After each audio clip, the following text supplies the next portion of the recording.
poder transitar los últimos 20 años de la lucha de clases alrededor de lo que se conoció como la caída del muro de Berlín y sus consecuencias en el mundo entero.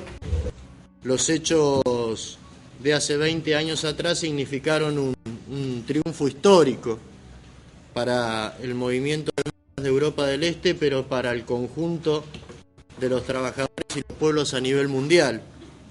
Crisis mundial por la que atravesamos hoy es una herramienta importante que demuestra que el capitalismo en sí mismo es un sistema autodestructivo y que nos va a llevar a todos camino a esa autodestrucción, y lo que hay que hacer es derrotarlo. No podemos esperar ni confiar en que el capitalismo va a ir resolviendo las necesidades de los trabajadores y de las masas. En 1989,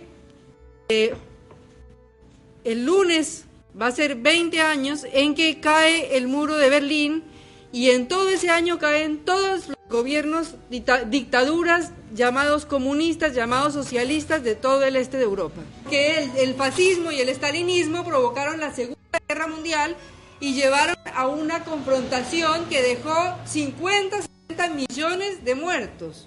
Si hablamos de que aquí hubo 30.000 desaparecidos, estamos hablando de que la Segunda Guerra Mundial dejó 60 o 50 millones de personas asesinadas, muertas. El nazismo ocupó toda Europa, invadió la Unión Soviética, terminó con todos los gobiernos democráticos que había, eran todo dictaduras totalitarias en todos los países centrales del mundo, sobre todo en Europa.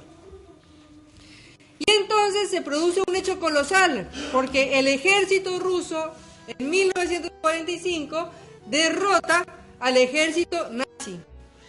Y el ejército ruso, el ejército soviético, llega hasta el centro de Europa, llega hasta Berlín, y entonces se produce el hecho más extraordinario que haya pasado a nivel mundial hasta ese momento, porque aplastan completamente la excrescencia más grande, la degeneración más grande que haya dado el imperialismo, que es esta dictadura fascista, asesina, que provocó este genocidio mundial.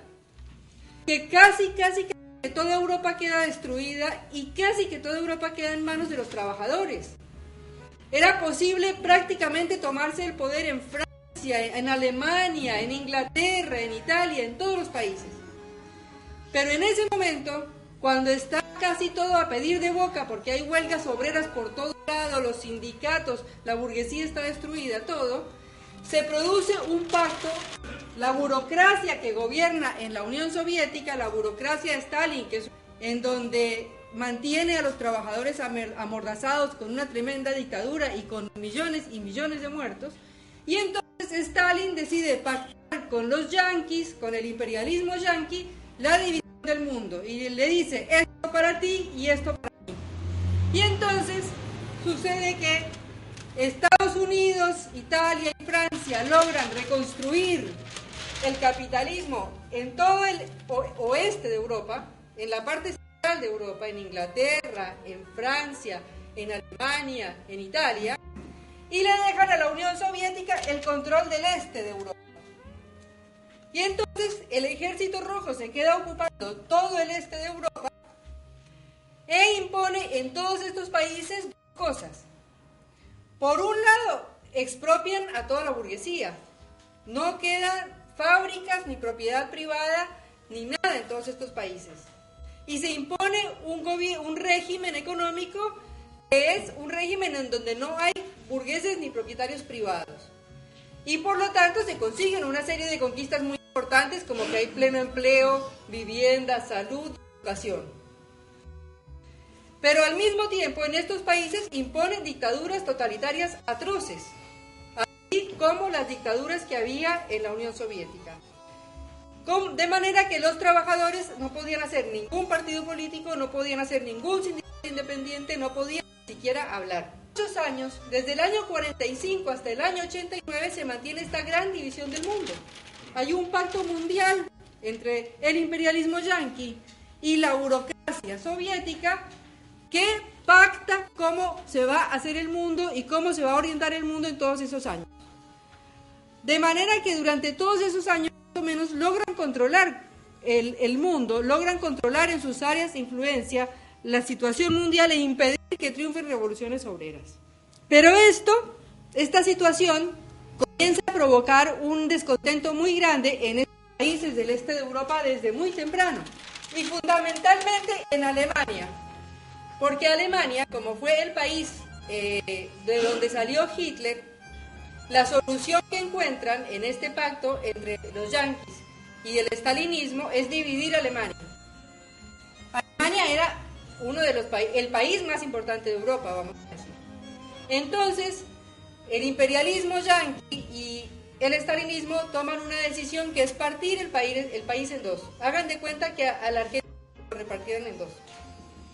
Le dejan a la Unión Soviética la parte más pobre y dividen Alemania. Dividen Alemania y la parten por la mitad, con una frontera que la parte absolutamente por la mitad, y prohíben a partir de ese momento que una familia de Chaco, de Salta, pueda venir a Buenos Aires a visitar a sus amigos, compatriotas o familiares.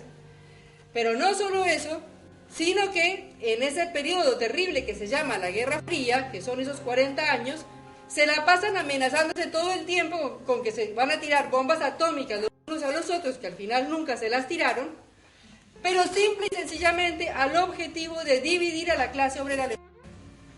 La clase obrera alemana es la clase obrera madre de todas las clases obreras del mundo.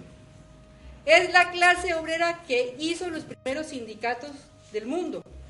Es la clase obrera que hizo los primeros partidos políticos del mundo. Es la clase obrera que educó a Carlos Marx.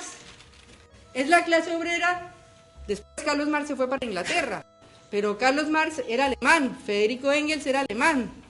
Y allá se fundaron hace 100 y pico de años los sindicatos. Apareció esa cosa modernísima, fabulosa, de defensa de la clase obrera, que fueron los sindicatos. También ya había en Inglaterra, pero los sindicatos de masas, los grandes sindicatos de la clase obrera, donde la clase obrera aprendió a hacer sindicatos fue en Alemania. Donde la clase obrera aprendió a hacer partidos fue en Alemania, con el Partido Socialdemócrata Alemán, que fue la madre de todos los partidos de izquierda del mundo.